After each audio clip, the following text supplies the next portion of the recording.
Bom, vamos lá, é isso. Estamos gravando. Vou passar aqui a palavra para os meus colegas hoje, debatedores, Zé Costa e Adriana Saliba, para eles se apresentarem, para a gente já dar início aí ao conteúdo. Adriana? Bom dia, pessoal. Meu nome é Adriana Saliba, como o Jordano falou. Eu sou pós-graduada em Direito do Trabalho. Já trabalhei no consultivo e no contencioso. Eu era advogada em Brasília. Para quem conhece, eu já advoguei no Paixão Curtis Advocacia. Lá trabalhei com Santander, Citibank, VRG Linhas Aéreas. Depois fui para a FEBRAC. Fiquei quase 4 anos lá. Recebi um convite para advogar numa empresa de tecnologia aqui em São Paulo. Me mudei e agora eu e Jordano estamos juntos aí, somos sócios numa consultoria nessa área de Lei Geral de Proteção de Dados, metodologias ágeis. E é um prazer estar aqui, obrigada. Zé Costa, a palavra.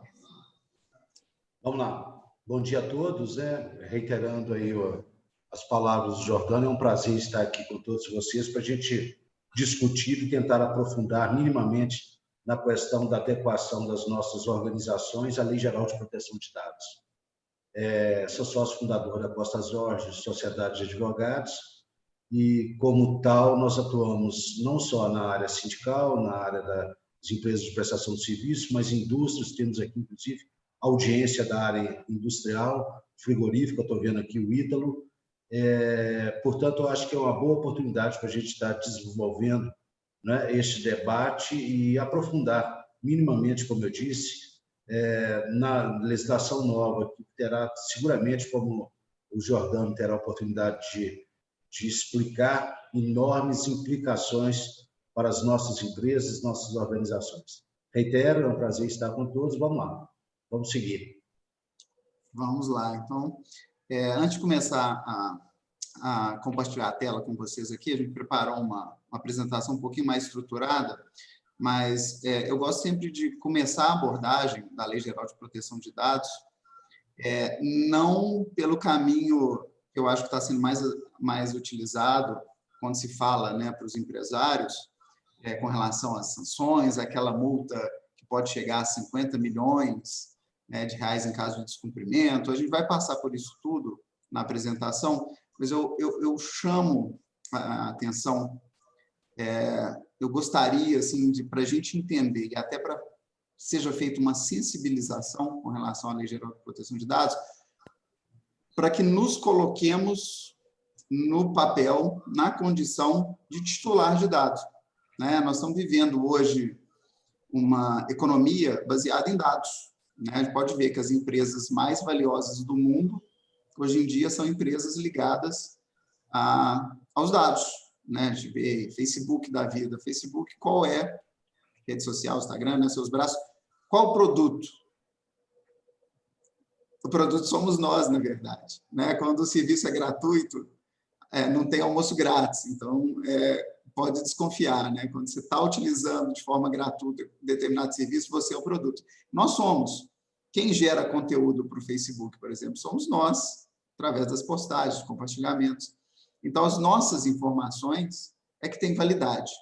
Pode ver, né, a The Economist, a revista, né, ano passado, no começo do ano, tempos atrás, saiu uma capa, repercutiu muito, e virou, todo mundo cita, quando fala da LGPD, né, que os dados são o novo petróleo, mostrando lá as plataformas no alto mar, extraindo, em vez de petróleo, extraindo dados, e cada plataforma, uma empresa dessas que trata de informação. Então, nós temos que nos colocar nesse papel de titular de dados. Por que isso é tão importante? Para entender a finalidade da lei. Por que nós estamos agora diante de uma Lei Geral de Proteção de Dados? Porque nós somos a parte mais fraca nessa relação, né? Diante de um Facebook, de um Instagram, de qualquer empresa que coleta, Google, né? Qualquer empresa que coleta os dados e processa isso para fins econômicos, né? Tem um documentário muito interessante que eu sempre recomendo, que vale a pena assistir para a gente entender essa posição. O Privacidade Hackeada, do Netflix. Lá a gente entende qual que é a nossa posição diante dessa economia de dados, né? Quantos de nós ali numa relação de comércio, né? Isso aqui em Minas Gerais ficou famoso o caso de uma farmácia, inclusive foi acionado pelo Ministério Público, para a gente fazer a compra ali de um desodorante.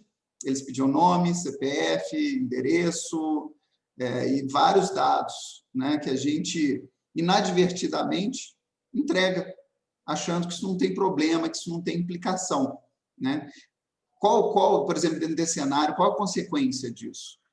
De repente, aqueles dados são compartilhados com terceiros pela própria farmácia para fins de traçar um perfil. Nosso perfil, de repente, de risco para uma operadora de saúde, né? De acordo com a medicação que a gente está comprando, cruza com o nosso CPF, você já tem um indicativo. Olha, aquela pessoa ali, o Jordano, ele faz uso do medicamento, por exemplo, pressão, ele tem um risco maior de determinada situação, então, na hora de eu apresentar o preço para a prestação de serviço do plano de saúde para ele, eu vou levar isso em consideração, né? Seguradora, a gente está falando de seguro, seguro é risco o tempo todo, né? A gente vai falar bastante hoje aqui de gestão de risco. Então, a gente não tem, e aqui no Brasil tem um problema sério, da gente não ter a cultura da privacidade ainda, né? Nós estamos importando, a nossa LGPD, a Lei Geral de Proteção de Dados, ela é uma importação da lei europeia, GPDR. E lá na Europa já existe um contexto de discussão da privacidade, do compartilhamento de dados há mais de 50 anos. Nós não temos. Para a gente é normal chegar na farmácia em troca de um desconto, 5%, a gente entregar o nosso perfil, os nossos dados. Só que acontece que esses dados são nossos. A gente tem que entender que os dados pessoais são uma extensão da nossa personalidade. Eles me pertencem, eles me identificam e eles podem ser usados economicamente. Então, eu tenho o direito de escolher para quem eu dou, com qual finalidade, por quanto tempo. Eu faço um paralelo com o Código de Defesa do Consumidor, lá em 1990. Quando ele foi promulgado, nós, consumidores, entendemos, a partir daquele momento, quais eram os nossos direitos. O que a gente poderia exigir daquele prestador de serviço, daquele fornecedor de bem. E isso empoderou os consumidores. Empoderou, porque nós passamos a entender qual é o nosso direito. Então, a gente chegava numa loja, via uma publicidade, e a gente entendia que aquele anúncio vinculava a oferta. Falou, olha, eu vi, saiu publicado no jornal, é esse preço e você na prateleira que está diferente. Eu tenho o direito que você cumpra aquilo que você falou, né? Sempre baseado muito na boa-fé. Se eu recebesse um produto, um serviço defeituoso, eu podia exigir a reparação, o conserto, ou então o abatimento do valor correspondente, ou então o cancelamento do negócio, a devolução. Isso, eu lembro, né, a Constituição é de 88, o Código de Defesa do Consumidor é de 90. Mas ali no começo dos anos 90, a gente sabia e falava muito mais, era muito mais citado o Código de Defesa do Consumidor que a própria Constituição. E prepare-se, eu acho que o que vai acontecer agora com a LGPD vai ser a mesma coisa. Nós, titulares, seremos empoderados, a gente vai entender que a gente tem direito, a gente vai entender as consequências dessa lei e vamos passar a exigir. Então, a primeira pessoa que nós temos que preocupar com a LGPD não é com a autoridade nacional, não é com a fiscalização, não é com a multa que vai ser aplicada. Nós temos que ter o compromisso com aquele titular de dado. Né? Nós estamos vivendo um momento de transformação muito grande. Aí a pandemia está aqui, a gente fazendo um webinar, que outros tempos seria em algum auditório presencial. O mercado mudou, a realidade mudou, as pessoas, a cabeça das pessoas está mudando. E a gente tem que entender que agora a privacidade, o respeito ao titular, e esse titular a gente vai falar quem é. Esse titular pode ser desde um cliente, pode ser um empregado, pode ser um prestador de serviço, qualquer pessoa física que compartilhe dados conosco para fins econômicos, né? Então, nós precisamos entender a partir de agora que nós vamos ser cobrados. Nós temos que ter uma posição cada vez mais ética, inclusive, cada vez mais íntegra com esse mercado. Porque se a gente não fizer, daqui a pouco a gente vai ser preterido na escolha. Né? O meu cliente, em vez de me escolher, ele vai escolher meu concorrente porque eu não cuido dos dados. Eu tenho um histórico ruim. isso não é um valor para mim, eu não coloco isso em prática. Então, daqui a pouco, quando houver a possibilidade de escolha, isso vai ser um fator de decisão. É uma questão que a gente vem discutindo muito. Daqui a pouco, os órgãos públicos, a gente está falando para empresas de terceirização aqui, vamos entrar já num caso específico. Os órgãos públicos, eles vão colocar nos editais, né, tá, o Zé Costa, que é o professor nosso em licitação, vai colocar nos editais a exigência da comprovação, ou no mínimo uma declaração de que a empresa tem uma política de segurança da informação, está em compliance com o LGPD. E se a gente falhar nisso, ou a gente vai estar fora do certame, ou, se for uma mera declaração, quando houver um incidente, a gente vai ser punido mais gravemente por isso. É um risco que a gente vai assumir. Então, nós temos que entender que a multa, vamos já falar aqui, essa multa só entra em agosto do ano que vem, mas o mercado já está atento com relação a isso. Eu faço parte de uma associação, Associação Nacional dos Profissionais de Proteção de Dados, que já tem um portal na internet juntando todos os casos de descumprimento da LGPD com decisões administrativas e decisões judiciais, e já temos, né? Já temos, inclusive, condenação judicial e reparação por danos causados. Uma construtora compartilhou sua base de dados com uma empresa diversa, e essa empresa começou a fazer telemarketing, não sei se entrar em contato por telefone ou meio eletrônico, e um dos clientes se sentiu lesado, entrou com uma ação, isso antes da vigência, mas já depois da promulgação, porque nós vamos mostrar, a LGPD é de 2018, ela teve esse tempo de adaptação, então nesse período ele entrou com a ação, e a ação foi julgada agora mês passado, já com base, a juíza já usou a LGPD como base para condenar essa empresa a indenizar o cliente em R$10 mil, um caso específico, uma das maiores consultoras do país. Imagina multiplicando isso por todos aqueles que receberam a oferta do telemarketing. Então, o mercado vai exigir. Então, a gente precisa, o que era antes uma maratona de 2 anos para fazer a adequação, virou uma corrida de 100 metros rasos que a chegada já aconteceu. Tem gente que nem largou ainda. E está sujeito ao risco. Isso tudo é gestão de risco. Entender qual a sua exposição. Até ontem, a gente eu participei de uma live da AMAT, da Associação Mineira dos Advogados Trabalhistas. Eu sou conselheiro, a gente estava falando sobre assembleias virtuais nesse período de pandemia, e eles estavam falando como nós, consultores, eu falo isso com o Zé Costa o tempo todo também, né? Falo com o Adriano, como nós, consultores jurídicos, agora a gente está fazendo gestão de risco com o cliente. O cliente me pergunta qual é a orientação jurídica em determinado caso. No Brasil, que a segurança jurídica já era uma quimera, né? Uma utopia, agora ficou mais difícil. O que eu tenho que fazer com o cliente? Eu falo, olha, o seu risco nessa situação, se tomar dessa medida é X, e se tomar dessa outra medida é Y. Qual o seu apetite a risco? E a gente tem que ter essa comunicação do jurídico agora muito estratégico, somente na consultoria com os clientes, eles tomarem as decisões conscientes. Nós estamos agora na era da consciência, né? A gente tem que estar consciente do que está acontecendo, consciente das leis, consciente das consequências. Mas, bom, feita essa introdução, só gostaria de colocar todo mundo nesse lugar do titular, e agora vamos para o outro lugar, vamos para o lugar agora do controlador e do operador, que são as figuras da lei, para entender quais são as nossas obrigações, quais são os nossos deveres perante a LGPD. Vou compartilhar a tela com vocês. Está aqui. Depois podem me dar um feedback se ela já apareceu.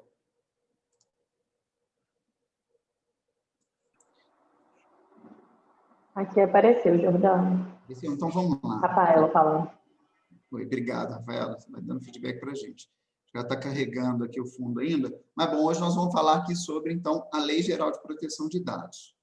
O que é LGPD? Não fiquei preocupado, depois eu passo o link para vocês dessa apresentação, ela está no Prezi, ela é online, para depois vocês ficarem mais à vontade de prestar atenção aqui, para depois fazer alguma consulta, eventualmente. Então, vamos lá, bem didaticamente, de uma forma sem juridiquês, tá? Não vou ler artigo de lei aqui, não vou fazer nada disso, a gente vai falar de conceitos, né? A lei é a 13.709, de 2018, como disse, tem 2 anos atrás, ela deu esse tempo para fazer uma adaptação, né, para que todos já pudessem chegar em 2019, que era o período estabelecido, prontos para a LGPD, mas ninguém esperava uma pandemia no meio do caminho, né? Então, o que aconteceu?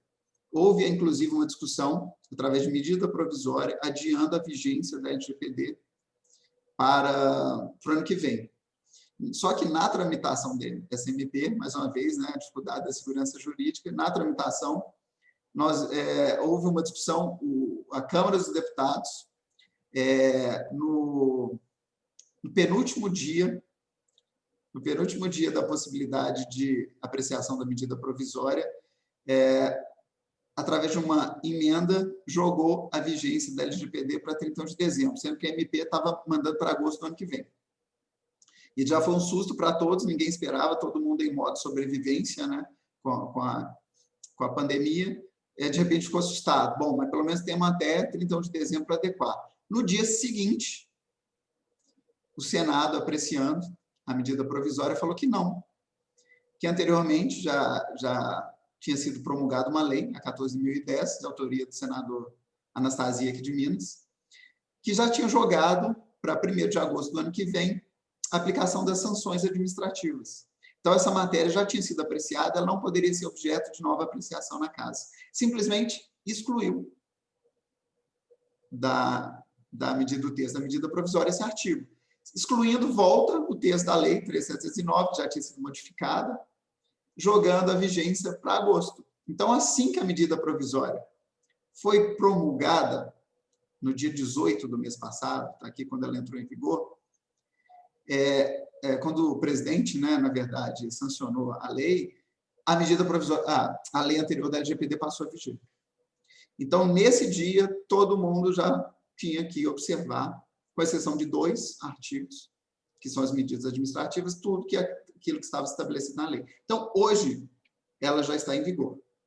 Ela já está em vigor e eu vou passar aqui com vocês quais são os principais pontos que a gente precisa se ater e um caminho para adequação, né, sempre trazendo isso para o universo das empresas de terceirização, que é o nosso ponto de contato. Eu estou nesse segmento desde que me formei, lá em 99. Na verdade, estou no SEAC desde 97. Então, a gente está sempre lidando, e eu fui estudar a LGPD, inclusive, para entender os impactos na esfera administrativa, da esfera trabalhista. Só que eu me apaixonei, achei o assunto muito interessante, me identifiquei muito com a questão, e aí eu mergulhei a fundo, e vindo até constituir a nossa consultoria de adequação da LGPD com a Adriana. Nós somos parceiros da Costa Jorge, temos trabalhado junto nisso. Então, nós estamos nesse cenário agora, temos que observar a lei, ela determina como os dados de todos os titulares, né, eu coloquei cidadão aí para a gente entender depois o que significa o titular, podem ser tratados. E tratamento, vou mostrar para vocês, é tudo, desde a coleta, armazenamento, compartilhamento, modificação, existe uma série de ações, a lei é muito ampla no que ela representa o que é tratamento de dados. E essa lei também prevê as sanções, caso do descumprimento da lei, que a gente vai passar por ela. Então, mas entrando aqui para a gente, qual é o impacto da LGPD? Estou mexendo aqui, eu estou na janelinha, que toda hora chega alguém aqui, pede para entrar, mas eu estou autorizando. Bom, como eu disse para vocês, eu acho que primeiro a gente tem que pensar na imagem, no dano reputacional, a gente tem que pensar na exigência do mercado, como eu disse, né? Como a gente vai ser visto, se a gente quer ser visto como uma empresa que respeita a privacidade dos seus empregados, dos seus clientes, dos colaboradores, de quem quer for, qualquer titular. Ou a gente vai ser uma empresa que vai se preocupar com isso nessa era justamente da informação que corre. Está aí a NPPD mostrando uma listagem de empresas que estão descumprindo. A gente tem um reclame aqui, né, na esfera do consumo, que a gente vai fazer uma compra na internet, a gente costuma dar uma olhada ali para ver se aquela empresa, qual que é o histórico daquela empresa com relação às transações que ela fez. A Associação Nacional dos Profissionais de Proteção de Dados está criando um banco parecido. Talvez a gente vai, ao contratar, ou escolher um parceiro de negócio, a gente pode ir lá dar uma olhada, ver se aquela empresa tem um histórico de descumprimento. Então, a gente tem que preocupar muito com a nossa imagem, não haver dano reputacional. E outra coisa é um próprio mercado que vai exigir isso da gente. Aí eu estou falando para as empresas de terceirização, tá?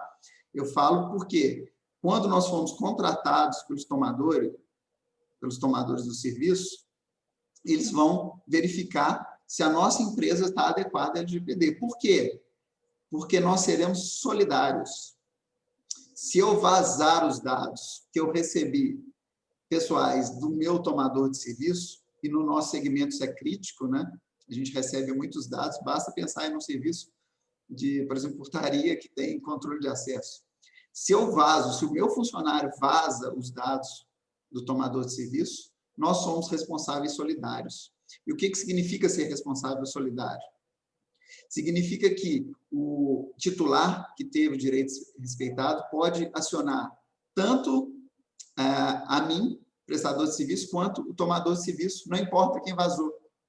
Depois a gente tem a discussão do direito de regresso, né? Foi o meu contratado que vazou os dados dos meus clientes ou dos meus empregados. Depois eu posso cobrar dele se eu for obrigado a indenizar. Mas, para isso, inclusive, eu vou ter que ter uma cláusula no contrato, no meu contrato comercial, deixando isso bem claro, né? Porque senão a gente vai entrar naquela discussão do Código Civil, da responsabilização, da teoria do dano, né? Então, a gente tem que deixar isso bem amarrado contratualmente. A gente vai falar um pouquinho lá na frente quais são os ajustes contratuais que a gente precisa fazer. Então, o mercado vai exigir. Público, privado, vai exigir das terceirizadoras que eles comprovem que tenham proteção de dados, assim como nós teremos que exigir do nosso prestador de serviço. Houve um caso no segmento da vigilância no passado, né, acho que é a maior empresa de vigilância e segurança privada do Brasil, ela contratou uma empresa de medicina e segurança do trabalho para fazer a gestão dos seus funcionários junto à Vale. Milhares de funcionários. Se me falha a memória, que eu estou chutando o número, mas era coisa assim, mais de 1.000 funcionários. E essa empresa de medicina e segurança do trabalho arquivou, né, que é uma ação de tratamento de dados, arquivou todos os dados, dados sensíveis, dados médicos, né, no servidor da Amazon, na nuvem, sem nenhuma criptografia, controle de criptografia de segurança da informação e sem nenhum mecanismo de controle de acesso. Bastava você ter o endereço, né, aquele endereço cheio de número, caracteres especiais lá do servidor, para que você conseguisse ter acesso aos documentos. E é lógico que um cracker, né, a gente costuma falar hacker, mas o hacker é o profissional, tecnicamente falando, que trabalha com a segurança da informação, mas de uma forma ética, né? Muitas vezes ele é contratado para testar o sistema. Quem faz a ilegalidade, quem usa isso de modo ilícito, essas informações, obtém os dados, são os crackers. Um cracker foi lá, identificou essa base de dados, teve acesso a ela e vazou. Né? Uma situação que as empresas estão enfrentando cada vez mais é o ransomware. O que é isso? É aquele crack que entra na sua base de dados, criptografa a sua base de dados, e só ele tem a chave para acessar, e cobra um resgate. Te cobra um valor em bitcoins, né? Uma moeda virtual que não é rastreável, você tem que pagar X bitcoins para ele, sob pena de você não ter mais acesso aos seus dados do seu sistema. Esse, nesse caso, nem fez isso, ele vazou as informações, foi um incidente. Um pouco, assim, para a empresa, não vou falar mais simples ou com menos consequência, mas a empresa ainda ficou exposta de toda forma, mas não sofreu, pelo menos, essa extorsão. Então, nós temos que estar preparados para isso.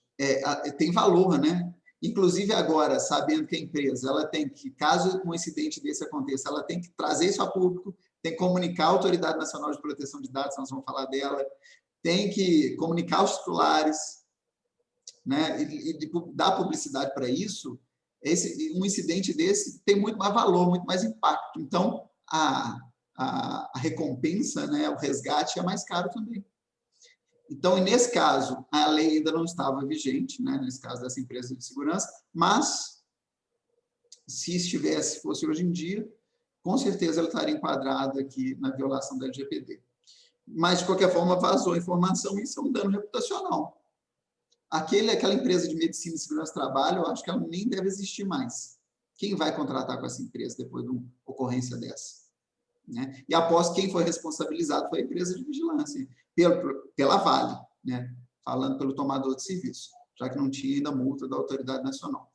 Então, nós estamos nessa situação. O mercado vai exigir. Não vamos esperar mês de agosto de 2021, para que as sanções estejam aplicáveis pela Autoridade Nacional de Dados, que é quem vai, é o órgão, a entidade que vai fazer a fiscalização e vai fazer a aplicação das sanções. Não vamos esperar isso, nós precisamos agora agir, porque nós estamos correndo esse risco. Todos nós estamos expostos, quem ainda não se adequou, quem não tem mecanismo de segurança da informação aplicados em conformidade com a lei geral. Quais são, rapidamente passando, só para vocês terem uma ideia aqui, quais são as sanções administrativas que vão entrar lá em agosto, né? A primeira que a gente tem aqui é advertência. Pode ser um caso mais simples, os critérios ainda vão ser estabelecidos, né? Então vai ter muita regulamentação ainda da LGPD, mas pode passar por uma simples advertência, pode chegar a uma multa, a lei fala de multa simples, mas de simples ela não tem nada, né? Ela pode chegar a 2% do faturamento da empresa no ano anterior, né? Limitada a bagatela de R$50 milhões por infração, dependendo, né, do impacto. Lógico, isso vai ter critérios, né? No direito, qualquer pena, a gente tem critérios, a gente fala, né, dosimetria, né? Vão ter critérios estabelecidos. Não é qualquer empresa que vai sofrer uma multa de 50 milhões, até porque o primeiro limite é 2% do faturamento. Mas imagina o impacto disso. 10 mil, como é o caso daquela construtora, né, multiplicado por milhares de clientes, já é uma conta impagável. Então, precisamos atender. Essa é a multa simples, é por ocorrência, ela pode ser recorrente, repetir. Temos também a multa diária, porque se for uma infração lá, um vazamento, um descumprimento que é de forma reiterada, pode haver a multa também, multa diária no limite de 50 milhões de reais. Uma das sanções também é a publicização, tornar público a ocorrência da infração, né? Isso pode ser, inclusive, ter que ter vinculação, site, meio de comunicação, além do próprio titular, porque o primeiro dever é o avisar para o titular, olha, ocorreu um incidente de vazamento de dados seus. Então, eles têm que estar cientes até para eles tomarem as medidas necessárias. E aí, você comunicando para eles, eles podem, inclusive, procurar um advogado que vai orientá-los a entrar com uma ação de indenização.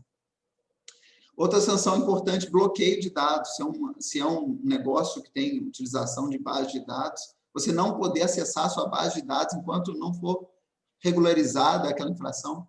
Você pode suspender as atividades da empresa. A empresa pode ser condenada a eliminar os dados. Esses dados foram coletados sem a devida base legal prevista na LGPD, e aí a gente vai falar que não é só o consentimento. Você tem que excluir. Imagina, dependendo da empresa. Nos nossos negócios, o impacto é menor. A gente está falando, inclusive, pensa ali nos nossos empregados. Dependendo das informações, você vai trazer impactos muito grandes para a gente, que tem um contingente de mão de obra muito grande. Mas para quem se aplica, afinal de contas, a LGPD? Ela é muito ampla. Qualquer atividade, aí seja de empresas públicas ou privadas, né? O INSS, a Previdência, né, Social, naquele caso que a gente entra lá para pedir aposentadoria, no dia seguinte já recebe a ligação de uma empresa de crédito consignado, né, que houve um vazamento de dados ali dentro, eles vão ter que se adequar? Vão ter que se adequar. E os órgãos públicos estão sujeitos a essas sanções também.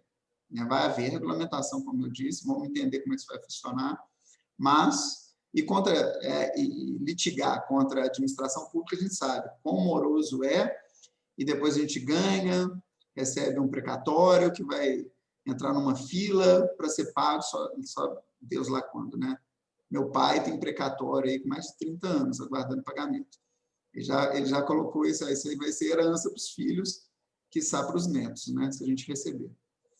Mas se aplica, então, para empresas públicas e privadas, sempre que estiver envolvido dados pessoais, então, para pessoas, a gente não tem que distinguir aqui, eu coleto o CNPJ de uma empresa para a qual eu presto serviço, eu preciso proteger esse dado, ele está protegido pela disposição da LGPD? Não. Não é dado pessoal, isso é dado de pessoa jurídica, então ele não está protegido. mas inclui também dados físicos e não só digitais. A gente está falando aqui, né, de economia de dados, porque tudo está migrando, né? Ainda mais com essa pandemia, a gente está vendo a transformação digital aqui, né? Nós estamos aqui nesse webinar, isso é uma transformação digital. Os dados que eram físicos, a gente tem lá naquele arquivo, né, no fundo do departamento pessoal, ele é protegido? Sim, ele é protegido. Muitas empresas estão, inclusive, digitalizando esses dados e colocando os mecanismos de segurança da informação, mecanismos eletrônicos para proteger. Mas se tiver em arquivo lá, eu vou ter que ter um controle de acesso, vou ter que estabelecer pessoas com níveis de acesso àquela informação, vou ter que ter vai para que terceiros não acessem, vou ter que ter uma chave na sala onde fica aquele arquivo, ou no próprio arquivo, se ficar numa sala compartilhada. Então, a gente vai ter que estabelecer mecanismos como um todo, não é só para dados. E aí de quem, né? Mais amplo possível, qualquer pessoa natural, pessoa física, pode ser consumidor, pode ser um cliente, pode ser um prospect ali ainda na fase de captação, você está gerando leads para o seu negócio, pode ser o próprio empregado, que é o público interno, e qualquer outro titular.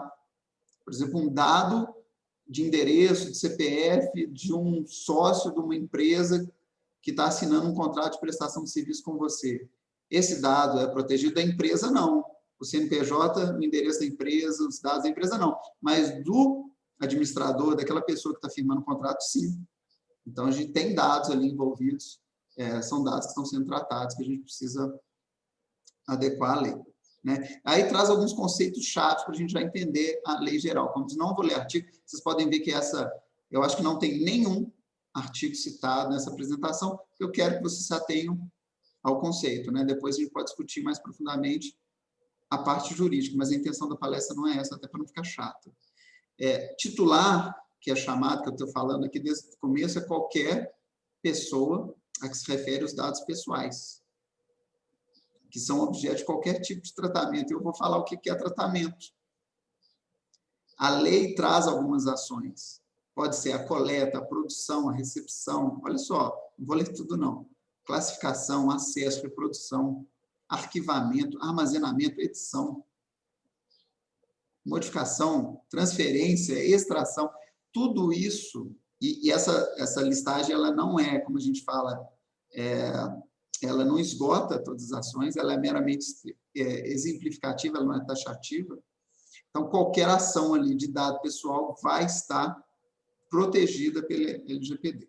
Então, vocês podem ver, vocês já estão pensando, né, que tipo de dado que tipo de ação e que dado que eu faço. Após que está, eu vou trazer umas perguntas para depois vocês esquentarem um pouquinho mais a cabeça lá no final. E, afinal de contas, o que são dados pessoais? Então, o que eu tenho que proteger? É toda informação relacionada à pessoa identificada ou identificável.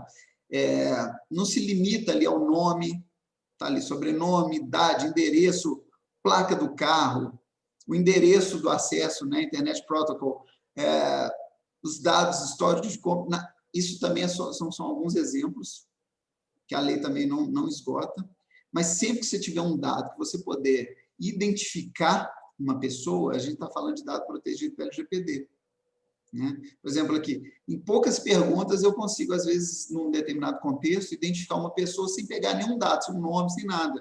Por exemplo, nós estamos aqui hoje, numa palestra, somos três pessoas, né? Se a gente pedir, eu, José Costa e Adriano, se eu pedir para, vamos fazer uma eliminação desses três, quem são homens?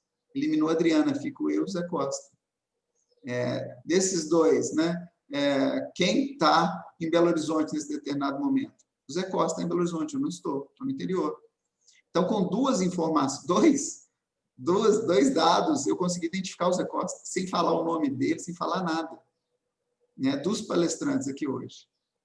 Né? Quem é homem, quem está em BH, pronto. Esses dados vão precisar ser protegidos nesse contexto? Vão, porque eles identificam o José Costa, são dados pessoais. Então, para vocês terem ideia da coisa. E, fazendo só a ressalva que, no final, sempre a gente vai lá de pessoa natural, viva, para distinguir da pessoa jurídica. Né? Basicamente, é isso que a lei faz. Admitir mais alguém que está aguardando, de vez em quando eu dou uma olhada na janelinha aqui. A LGPD tem alguns casos que ela não se aplica. Né? A gente precisa entender quando não se aplica, mas só a título de informação mesmo. Quando o tratamento dos dados é utilizado por uma pessoa para fins particulares e não econômicos, né? Se você tiver dentro desse contexto, vai fugir do que a gente está falando aqui para empresa de terceirização, saibam vocês, para fins exclusivamente jornalístico, artístico ou acadêmico, nesse caso, né, o jornal vai poder utilizar o dado, o nome do sócio que descumpriu o LGPD numa matéria jornalística sem pedir autorização dele, né, porque é um fim jornalístico, não um fim econômico.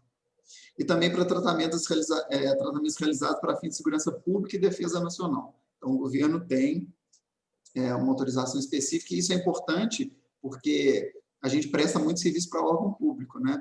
E muitas vezes eles vão coletar os dados através das prestadoras de serviço. Então, a gente tem que entender algumas situações importantes, talvez a gente nos confrontemos com elas. Então, primeira passagem rapidinho aqui é o que é LGPD, quais são os impactos, a quem ela se aplica, esses conceitos. Mas alguns pontos que a gente precisa falar antes de entrar ali na adequação. Eu destaquei aqui dentro da LGPD só para a gente passar a entender ela um pouquinho mais. Muito se fala do consentimento, né? Falar, agora só pode usar meus dados se eu consentir, já que eles são extensão da minha personalidade. Bom, a linha mestre, ou a linha mestra, né, da lei é o consentimento, né? Eu tenho que dar autorização. Ela que faz, né, sempre que eu for fazer tratamento, eu estou pensando ali na privacidade, então eu tenho que pensar no consentimento. E esse tratamento, quando a gente falar, inclusive, de consentimento, ele tem que ser, brinquei ali lá no começo, mas ele tem que ser expresso, ele tem que ser informado. Acabou aquela história assim, ó, vou utilizar eu estou utilizando os dados da minha base de clientes. Quem não quiser, por favor, me avise que eu estou aqui inteiramente à disposição para cumprir o LGPD e não utilizar essas informações. Não vale isso. Isso que a gente chama de sistema de opt-out, ele não se aplica ao LGPD. A LGPD tem que ser opt-in. Fala, olha, eu tenho uma base aqui de clientes, mas a partir da vigência, por exemplo, eu fazer um telemarketing com vocês, um newsletter, uma comunicação, qualquer coisa, eu preciso da sua autorização expressa para isso. Você vai ter que me autorizar, eu vou falar para você para quê? É para isso, é para te dar informativos, né, dentro da determinada limitação, e eu vou te falar também por quanto tempo que eu vou utilizar aqueles dados, porque tem que haver um ciclo de vida pré-determinado, não posso ficar isso indefinidamente na minha base. Então, existe o consentimento, ele é muito importante. Só que a lei, antes do consentimento, a gente tem algumas exceções que precisam ser analisadas, porque se a gente cair na exceção, a gente não vai aplicar o consentimento. E atenção, a gente vai ter que atribuir, né, a base legal para cada dado que a gente trata. A gente não pode, estou na dúvida se isso é consentimento ou se é exceção. Na dúvida eu coloco as duas. Não, já houve sanção aplicada na comunidade europeia por isso. Inclusive houve sanção porque a empresa primeiro classificou com consentimento, depois foi lá e mudou porque ela entendeu que era exceção. Ela fez uma classificação incorreta antes, houve penalidade nesse sentido. Então a gente tem que entender bastante as exceções antes. Vou passar rápido aqui para algumas delas. Na verdade são 9, além do consentimento, né, as hipóteses de tratamento, mas eu selecionei 6 que são as mais pertinentes para a gente aqui tratar no caso, né? A primeira delas é a obrigação legal. Sempre que eu estiver diante de uma situação que eu preciso de um dado pessoal para cumprir uma obrigação legal ou uma obrigação regulatória, eu não preciso do consentimento. Então, daquele empregado que eu preciso fazer o recolhimento da contribuição social dele para a Previdência, eu não vou perguntar para ele, posso utilizar o seu nome, o seu registro na Previdência Social, esses dados que te identificam para eu cumprir uma coisa que a lei me obriga? Não. Não. Eu não preciso perguntar. Então, eu preciso entender que aquele dado já está fora do consentimento. Tá? Uma segunda exceção, execução do contrato. Quando eu precisar desse dado pessoal para executar o contrato, uma empresa de vigilância está fazendo a proteção de pessoa física, um cliente de pessoa física, né? E precisa pegar o dado dele, precisa pegar dados de empregados que frequentam a casa, precisa pegar dados de parentes, isso tudo são dados pessoais. Eu vou precisar de autorização de cada um deles para exercer a minha atividade? Não. Isso é para executar o contrato para o qual eu fui contratado. Então, nesse caso, eu não vou precisar. né? Ou outros procedimentos também preliminares, até a própria execução do contrato, sempre que a parte, né, seja o titular, e sempre que houver o pedido do titular de dados naquela contratação de serviço, né? Então, a gente precisa entender esse contexto, que aqui, mais uma vez, o consentimento está fora.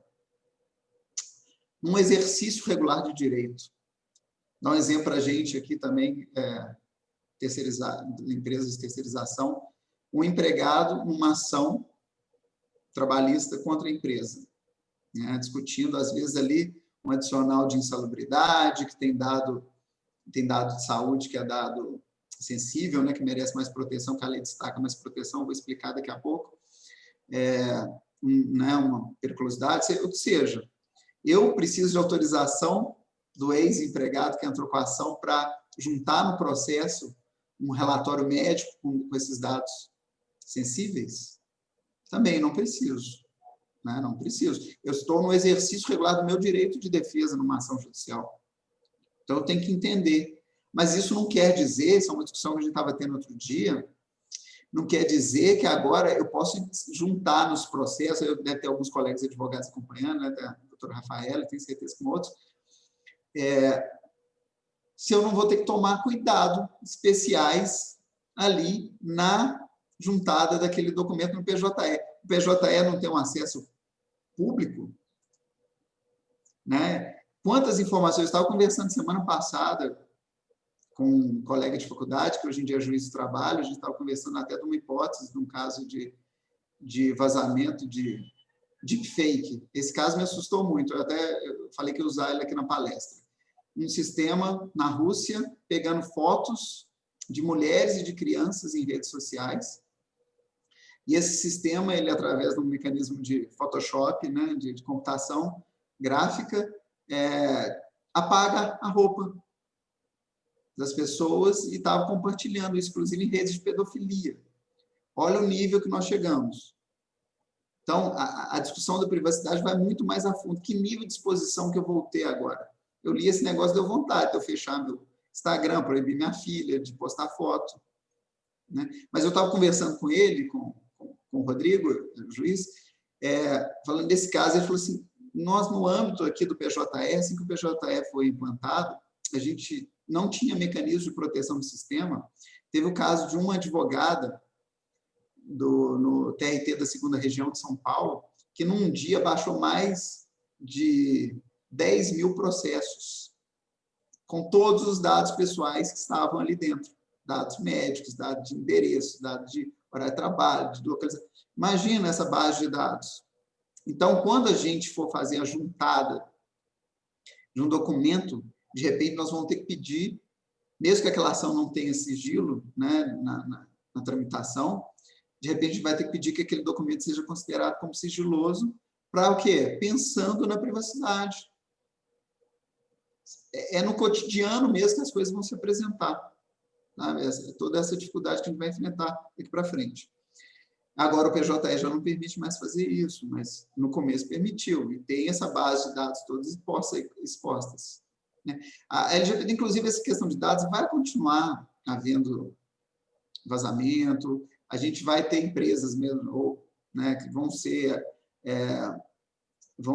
sofrer ataques, e essas informações vão ali para a Deep Web, vão para essa zona escura da internet, e vão continuar sendo comercializadas, vendidas, obviamente. Mas nós estamos falando aqui quem opera na legalidade, à luz da lei, o que ela vai ter que fazer a partir de agora.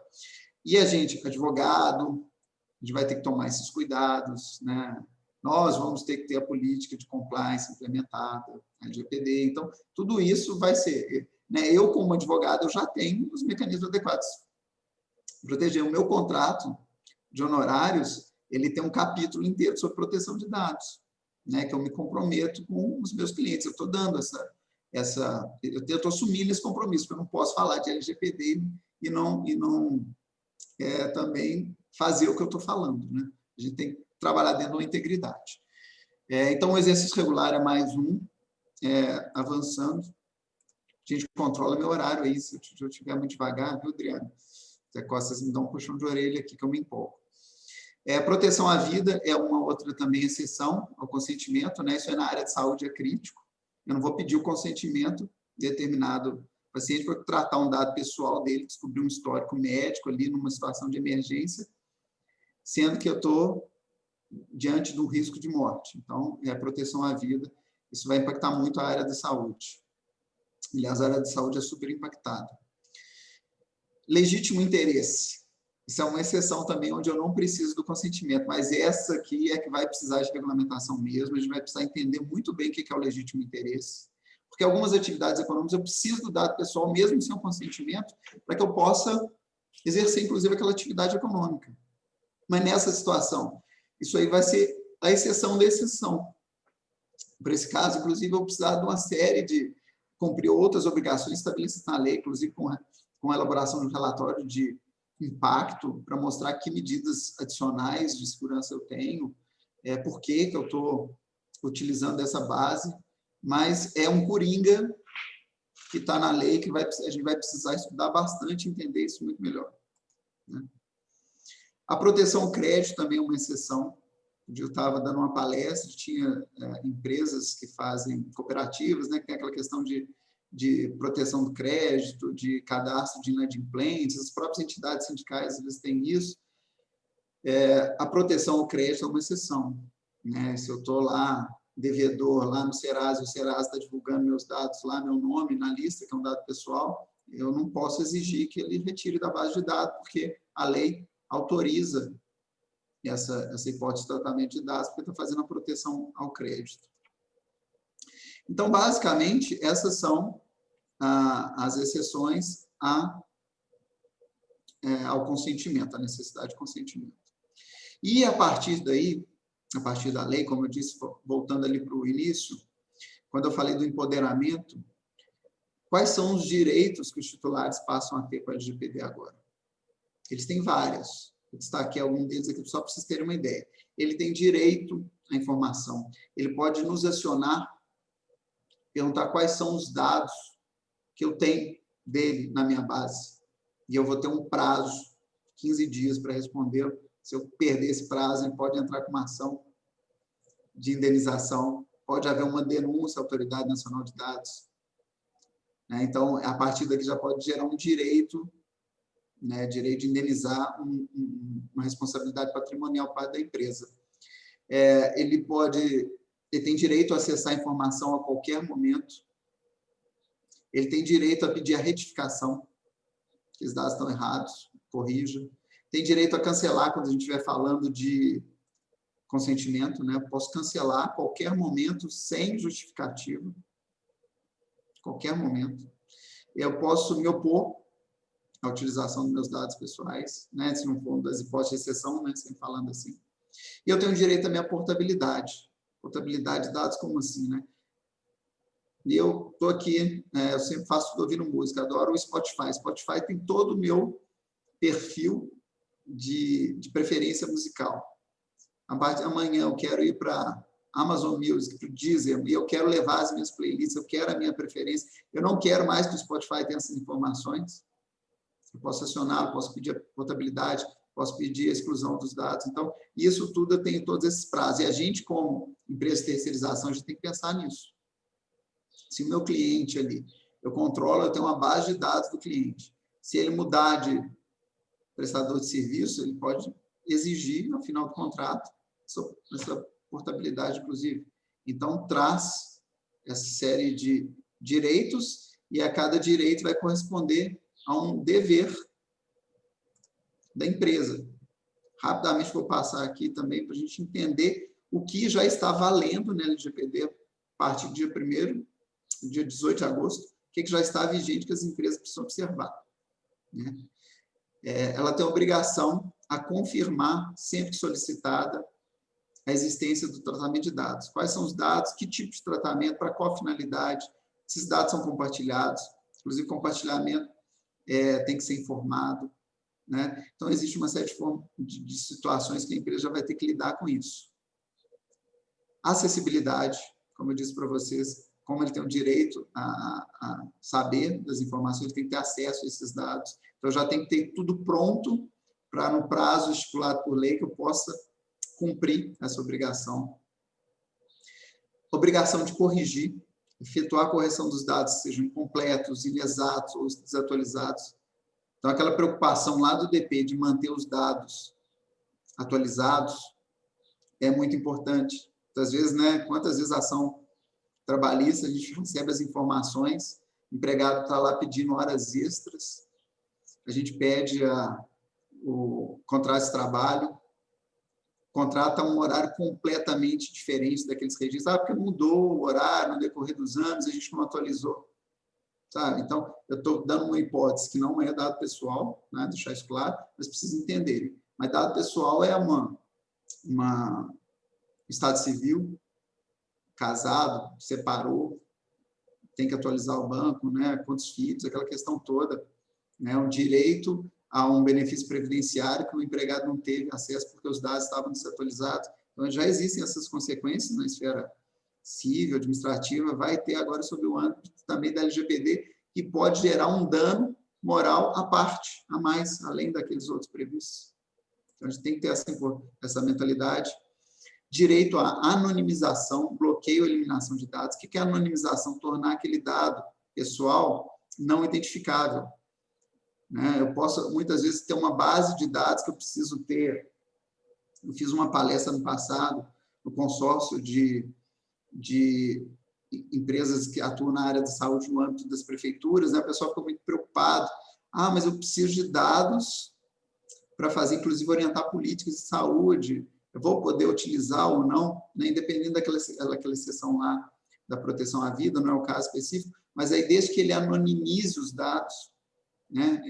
Eu tenho só informação demográfica, geográfica, mas eu não consigo identificar dentro daquele contexto. Então, ok, eu posso ter aquilo dentro da minha base de dados, eu estou cumprindo a LGPD. Né? Solicitação contra também bloqueio de dados innecessários ou eliminação de dados excessivos.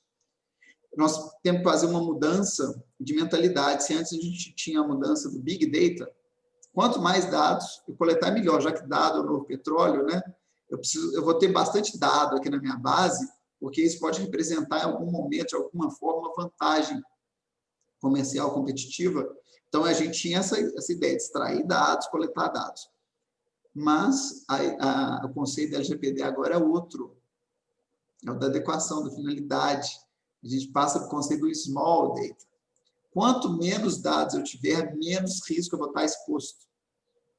Eu preciso daquele dado, então eu vou fazer um saneamento. Primeiras coisas que a gente faz no trabalho de adequação do LGPD é mapear os dados e descartar aqueles que a gente não usa. Ou, às vezes, até que usa, mas não vale o risco da gente usar. É aquela escola, né, que pergunta para os pais qual é a orientação religiosa. Mas por que você está perguntando isso? Porque a gente tem atividade no sábado. Algumas religiões não permitem atividade no sábado. Então, qual a orientação? É não coletar aquela informação, ou então coletar de forma diferente. Eu não vou perguntar a orientação religiosa, eu vou perguntar, existe algum impedimento de atividades serem executadas no sábado? Ele vai falar sim ou não, isso não é dado pessoal, isso não tem necessidade de proteção como eu teria de falar minha religião é X ou Y. Então, a gente tem que mudar. LGPD é mudança de mentalidade. Falei lá no começo, é mentalidade da privacidade a partir de agora. Então, não adianta a gente enxergar só como um conjunto de regras. Não, é uma filosofia nova a partir de agora. E veio nesse momento de transformação, então vamos no embalo. Então, a gente precisa ter em mente essas obrigações. Falei para vocês da portabilidade, quando houver necessidade de transferência. Então, isso aqui me preocupa muito o prazo, os 15 dias, se eu vou ter condição de selecionar, separar, entregar esses dados dentro do prazo, porque tem colegas advogados aí também que antes da vigência da LGPD já estavam fazendo listagem de possíveis clientes contra os quais ele ia acionar na justiça, né? Então, pode ter pegadinhas aí, a gente enfrentar um cliente pedir, um ex-empregado, um cliente pedir uma confirmação de dados, pedir uma portabilidade, pedir alguma coisa, e a empresa perdeu o prazo e ele vai ter um motivo para acioná-lo judicialmente. Vai ganhar, se vai ter o valor do dano, da indenização, isso tudo é uma outra discussão, mas, no mínimo, daqui a pouco vai te obrigar a contratar um advogado para apresentar uma defesa. É um custo, então a gente precisa entender isso tudo. Obrigação da eliminação também. Aqueles dados que são tratados sem o consentimento fora das exceções da lei, simplesmente não podem estar na base de dados, eles precisam ser eliminados. Então, é isso tudo dentro do saneamento. É preciso informar para os titulares a possibilidade dele não, se a base for consentimento, não consentir. Você não está obrigado a consentir. Só que eu preciso falar para ele também quais serão as consequências. Eu estou acessando lá o Google Maps do meu computador. Abre uma janelinha lá em cima, né? O site pergunta se você dá autorização para fazer a sua localização geográfica. Eu vou falar que eu não quero, mas falo, mas se você não der autorização, eu não vou poder te apresentar o sistema com toda a funcionalidade, eu não sei onde você está, isso aqui é um serviço de mapa, mas eu tenho que ser informado. Falar, não, eu prefiro não ter o serviço, já que você coleta essa informação. Então, essa é uma mentalidade. A revogação do consentimento, como eu disse, a qualquer momento. Mais um exemplo do site ali, né? A gente está entrando no site, agora vem sempre uma janelinha ali dos cookies, né? Esse site, cookies são dados, né, de navegação. Esse site coleta cookies.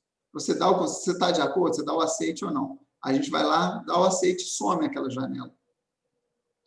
Não está cumprindo a LGPD, porque a qualquer momento eu preciso ter o direito de revogar aquele consentimento e da mesma forma, tão simples quanto eu dei o consentimento, eu preciso revogar. Então, alguns sites já têm os sistemas preparados, que fica ali ainda uma janelinha, ali, um íconezinho, em qualquer momento você pode clicar lá e pode revogar o seu consentimento. Então, parece que cumpriu só de colocar um pop-up, uma janela para dar o consentimento, mas não cumpriu. Não está em conformidade, não está em compliance com a LGPD. Nós temos também a obrigação das notificações, elas são obrigatórias em caso de incidente de segurança. Vamos ter que informar os titulares que houve vazamento, houve descumprimento, sei lá, houve a perda do dado, o que seja. E muitas vezes vamos precisar informar também a autoridade nacional. Vai ter uma pessoa para fazer isso que eu vou falar, que é o encarregado daqui a pouco. Já na sequência, chegar um slide depois. Para fazer tudo isso que eu disse aqui, todas essas obrigações, a empresa vai ter que ter um nomeado. Na lei europeia é o DPO, mas na nossa lei chama de encarregado de dados. Essa pessoa identificada, existe um termo de nomeação do encarregado, já é um documento jurídico que toda empresa vai ter que ter. Ele é o elo entre a empresa e os titulares, de um lado, ele que vai receber todas essas solicitações, esses direitos que eu acabei de apresentar, e ele também vai ser o elo com a Autoridade Nacional de Proteção de Dados, a ANPD. Está ali, eu vou falar dela daqui a 2 slides. Esse, então, é uma pessoa nomeada, pode ser um empregado da empresa, pode ser alguém que ela já esteja, pode ser, inclusive, um diretor da empresa ou não, a empresa, o critério é amplo, pode ser, inclusive, um terceirizado, a empresa pode terceirizar uma terceira pessoa para fazer isso, pode ser, inclusive, uma pessoa jurídica, a aliança falava de pessoa física, mas é uma revogação, e até a pessoa jurídica pode ser, então, um mercado novo que está se abrindo. É uma figura que não existia antes. Essa pessoa não precisa ter formação jurídica, não precisa ter formação em TI, ela precisa conhecer, porque ela vai ter que operacionalizar. E ela vai ser uma pessoa que vai ser muito demandada. Outro dia me perguntaram se eu queria participar do negócio como um encarregado, pessoa jurídica. Eu falei, esse não me atrai muito. Vai acabar o meu sossego. Assim, é uma coisa complicada, mas é uma oportunidade e vai ter que ser exercida de alguma forma. Eles vão ter que ter esse controle. E 2 outras figuras, além do encarregado, que eu citei aqui, eu falei de titular, falei do encarregado, tem 2 que a gente tem que apresentar aqui também, que é o controlador e o operador. O controlador é aquele que recebe, né, que coleta os dados, seja por meio de consentimento ou uma daquelas 9 hipóteses de exceção. Esse é o controlador. Muitas vezes ele também vai ser o operador, aquela pessoa jurídica, estou falando da pessoa jurídica. Ela que vai realizar o tratamento desse dado, ela que vai armazenar, ela que vai modificar, que vai fazer todo aquele tratamento de dados. Mas o operador pode ser um terceiro também, como eu dei o exemplo lá da empresa de medicina e segurança do trabalho. Naquele caso, o operador dos dados não era o controlador, não era a empresa de vigilância, era o terceiro. Então, existe um vínculo, e entre eles existe a solidariedade, como eu disse antes. Podem estar, então, reunidos numa figura só, ou podem ser desmembrados, sempre com essa preocupação, e sempre entender que, quando houver compartilhamento de dados, entender que tem que haver notificação, comunicado dos titulares, existe todo um tratamento a ser observado. E a última figura que eu preciso apresentar aqui é a Autoridade Nacional de Proteção de Dados. Ela também foi criada uma lei posterior, a LGPD, a 3.853, um ano depois que fez modificações na LGPD. E essa lei, né, ela originou de uma medida provisória, foi aquela ali que, né, eu citei mais cedo. E essa autoridade nacional, inclusive na redação original, ela seria uma agência e não uma autoridade. Qual a diferença? As agências, né, são os órgãos regulamentadores, fiscalizadores e orientadores que têm uma autonomia, inclusive, em termos de recursos. A gente tem aí a Anatel na área de telefonia, a ANS na área de saúde, né, diversas outras. E haveria também a ANPD, no nosso caso aqui. Só que não houve indicação na lei da fonte de custeio, né? Isso aí, por uma questão administrativa, Zé Costa fala muito melhor do que eu, não pode ser criado, né, essa despesa, até pela questão mesmo de responsabilidade fiscal e tudo mais, né? Então, qual foi a solução encontrada? Em vez de ter uma agência, a gente tem uma autoridade. A autoridade é uma entidade vinculada, no caso, à Presidência da República, ali na Casa Civil, que tem essa tríplice função. Ela vai fiscalizar, ela vai aplicar sanções, ela vai regulamentar, em verdade, e ela ainda vai orientar, ela vai educar. É uma lei nova. Estou falando da LGPD aqui, mas eu estou falando dela agora que nós estamos indo para a prática. A gente falou do que a gente já estudou, daí a gente já viu do modelo europeu, até do modelo americano lá na Califórnia. Tem alguns casos que são referência para a gente, mas a gente precisa aprender. Então, todo mundo aí engatinhando, vamos aprender junto. Vamos dar muitas cabeçadas junto também, nós e a própria autoridade nacional. Ela está sendo constituída, ela ainda não está em funcionamento, né? Semana passada, teve indicações dos diretores por parte do executivo, vários militares, né? Se não me engano, 3 ou 4 militares, mas todos com formações muito sólidas, inclusive na área de tecnologia da informação, né? Temos que ressaltar isso. Mas é característica do governo atual, né? Não estou fazendo julgamento nenhum de valor aqui, nem positivo nem negativo. Então, a gente vai entender isso. Então, vai haver a fiscalização, ela vai poder editar normas e procedimentos, vai deliberar sobre a interpretação da lei, vai requisitar informações relacionadas aos tratamentos das empresas, inclusive. E como é que vai funcionar essa fiscalização? Vai falar, a gente sabe que no Brasil, fiscalização é amostragem. A gente tem um exemplo disso da fiscalização trabalhista, né? Onde no universo de 9 milhões de empresas que nós temos, 350 mil empresas são fiscalizadas por ano. Então, a gente espera que vai ser alguma coisa assim. Mas quem vai ser o grande fiscal da NPD vão ser os próprios titulares, vão ser os próprios contratantes, né? E muitas vezes, a gente vai ver denúncia à LGPD, assim como isso acontece na esfera trabalhista. Então, nos preparemos para isso.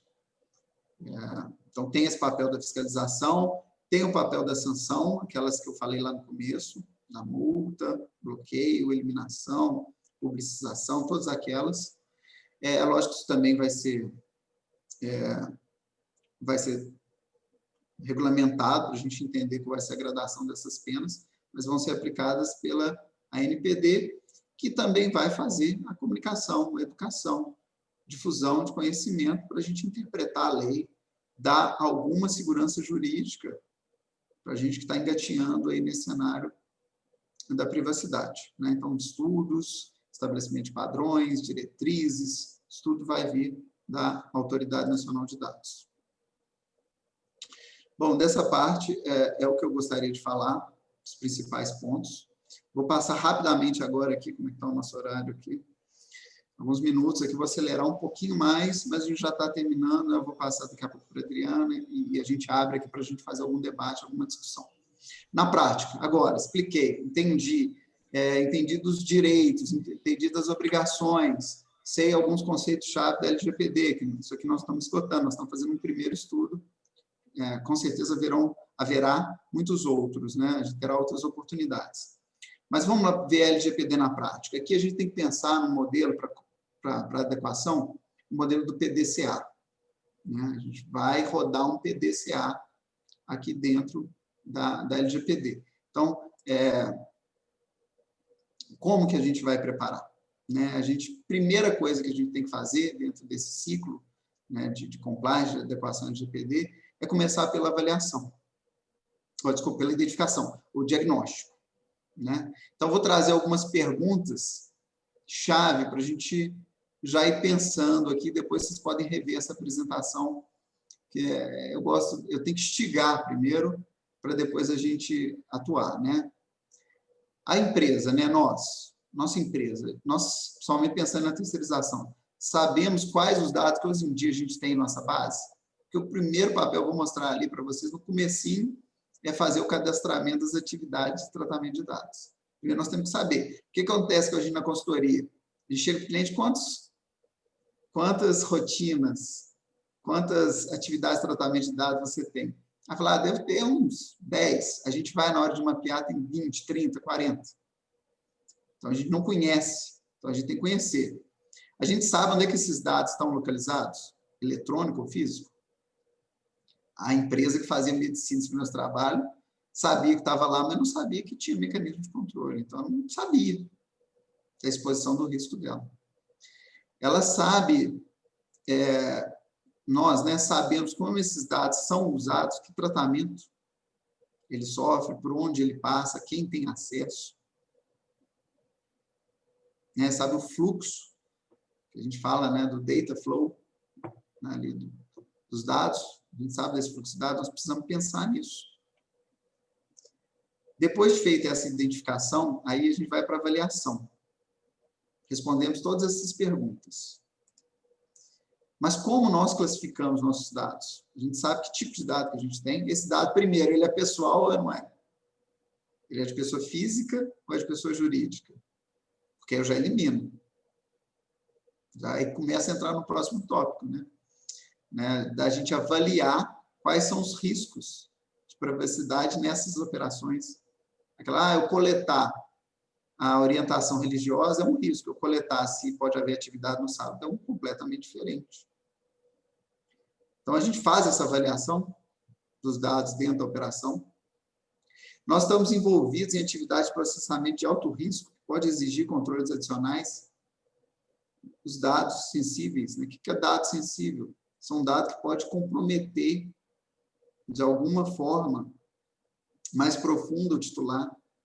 É dado de orientação religiosa, como eu disse, orientação sexual, são dados de saúde, são dados de filiação sindical, para a gente aqui de sindicato, são dados sensíveis, são dados de menores, são dados compartilhados com o exterior.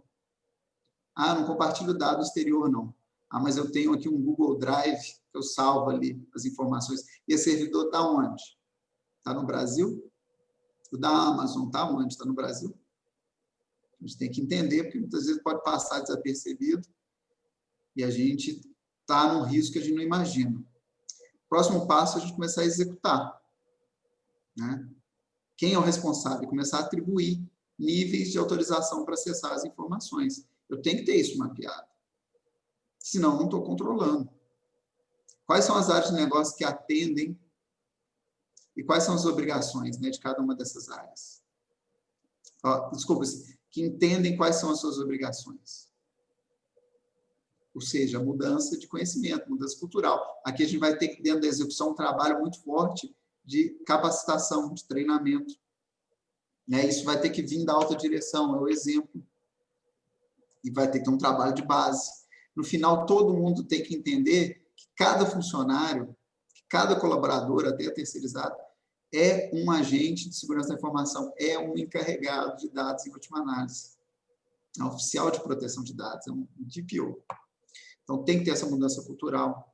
A área de TI entende as suas obrigações perante a LGPD, a gente está falando o tempo todo de tecnologia, então, jurídico e TI, assim como todos os departamentos da empresa. O dado pessoal vem lá do RH, quando faz o recrutamento de currículo, vai para o DP na contratação, né? Esses dados pessoais passam pela comunicação interna, externa, passa pelo departamento jurídico, passa pelo TI, passa pela administração, passa pelo comercial, gente, é todo mundo.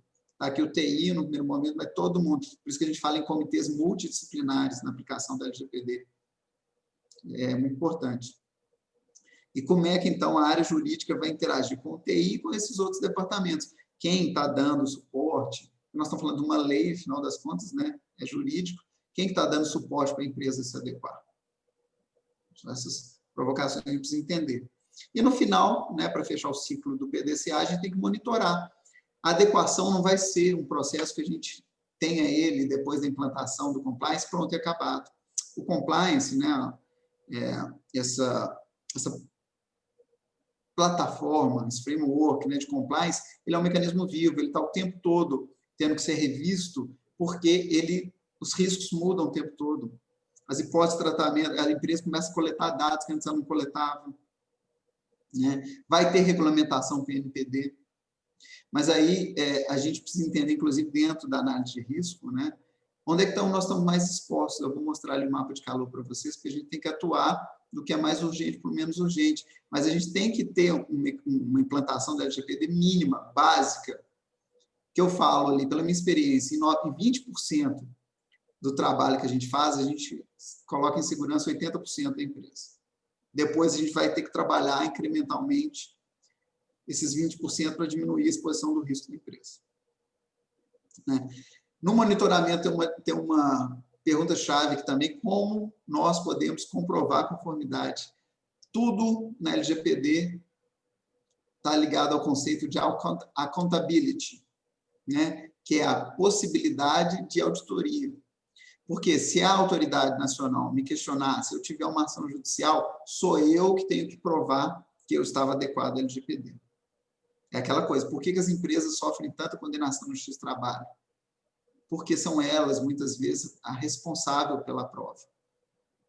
E é isso que eu trabalho há muitos anos com os empresários, desde quando eu fiz, antes de compliance, trabalhar com sistema de gestão da qualidade, porque eu entendi que eles precisavam ter mecanismos de auditoria, de accountability.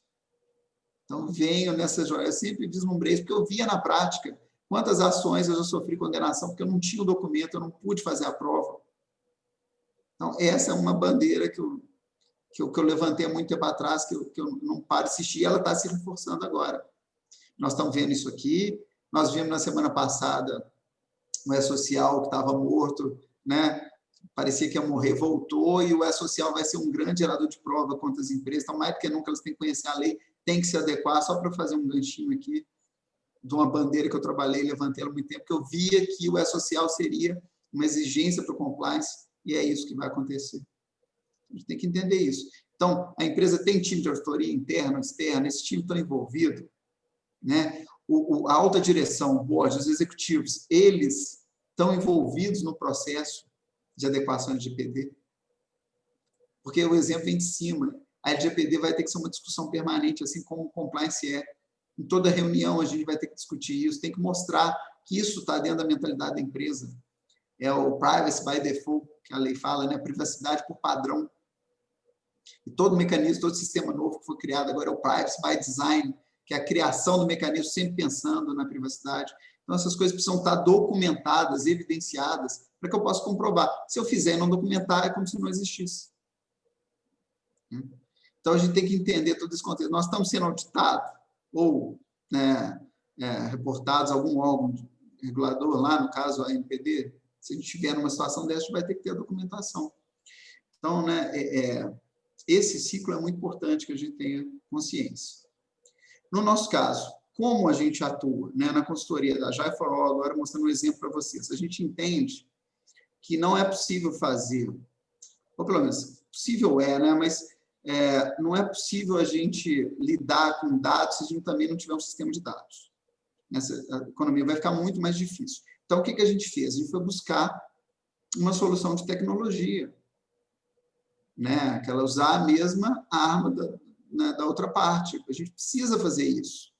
E a gente encontrou uma plataforma de desenvolvimento, de adequação e de gestão da LGPD que foi desenvolvida justamente com base na lei europeia, GDPR, na lei americana da Califórnia, as normas internacionais de sistema de gestão da informação, 27.017, 27.018, 27.001, e na própria 31.000. Eu tenho esse background, né, de gestão da qualidade, então estou sempre ali prestando atenção nas normas ISO, né? Isso é um agradecimento que eu faço para o SEAC, né? Foi o SEAC, nós fomos a primeira assessoria jurídica do Sindicato de Assistência e Conservação do Brasil a ter a certificação ISO 9001, e eu vi como isso era importante, fiz um MBA em gestão da qualidade, fiz depois especialização em compliance, porque eu entendo muito dessas regras, pode auxiliar muitas empresas. Isso, eles trazem os requisitos que a gente pode documentar para, primeiro, atingir o objetivo, e segundo, ter a documentação, ter a comprovação disso tudo. Então, isso tudo reunido numa plataforma que ela é online, ela é disponibilizada como SaaS, software as service, né, que os clientes podem acessar, e, como a Adriana vai falar logo aqui em sequência, otimiza muito tempo. Auditoria, ou melhor dizendo, consultoria de implementação de LGPD é hora-trabalho. Quanto mais horas você tiver, mais cara ela vai ficar, mais tempo ela vai demorar. Então, o nosso desafio, o nosso propósito foi encontrar uma solução para que pequenas e médias empresas possam se adequar ao LGPD. Porque as grandes têm muito mais recurso. Tem jurídico, tem acesso a essas consultorias, Big Four, Deloitte, Ernst Young, essas grandes empresas que vão, proporcionalmente ao trabalho, cobrar bem mais caro. Então, como é que fica ali o médio? Como é que fica o pequeno empresário que precisa se adequar? A gente foi em busca disso. Então, nós chegamos a uma plataforma online que ela faz todo esse processo, né? Vou apresentar rapidamente para vocês. De mapear os dados, de definir as metas e execuções das ações, né? Isso através de painéis de controle visuais, vou mostrar para vocês. Estabelecer as políticas de proteção de dados, vamos melhorar. A biblioteca de documentos toda integrada, a realização dos treinamentos todos dentro da plataforma, ainda mais agora em pandemia. Como é que eu vou fazer treinamento, capacitação do meu terceirizado, que sequer está na base da minha empresa, mas eu preciso comprovar que eu o capacitei a LGPD, então ela tem que ser uma plataforma à distância, de ensino à distância, um EAD. Como é que eu vou gerir os riscos no meu dia a dia, tanto meus internos quanto daqueles operadores com os quais eu compartilhei informação, sendo redundante? Como é que eu vou fazer a gestão das solicitações e dos incidentes, já que eu tenho prazo, quais são as ações que eu preciso tomar, até quando, se aquilo ali já foi fechado ou não? Como é que eu vou enxergar se eu estou gerindo isso? Então, eu preciso de painel de controle, eu preciso de indicador, preciso de métrica, né? Quem não acompanha, não administra, né? Quem não mede, não faz gestão. E eu preciso gerar relatório de tudo, porque eu posso ser auditado, que eu posso vir a comprovar. Então, essa plataforma que eu vou mostrar aqui para vocês, passar aqui rapidamente para algumas telas daqui, que você precisa ver como isso acontece na prática, né? Ela tem um painel de controle, a gente chama de dashboard, que eu consigo enxergar. Aqui está um exemplo em branco, então não tem caso nenhum. Consigo enxergar quantos incidentes eu tive, quantas solicitações de titulares, quantos estão em abertos, quantos estão em análise, quantos já foram fechados, que tipo de incidente que eu já tive, qual foi a base legal, como é que está em relação à adequação dos contratos dos operadores, que eu vou ter que rever todos os contratos com quem eu tomo serviço. Eu tenho que enxergar dos meus processos, das minhas rotinas, quais são catastróficas, quais são críticas, quais são moderadas, quais são toleráveis, quais são desprezíveis.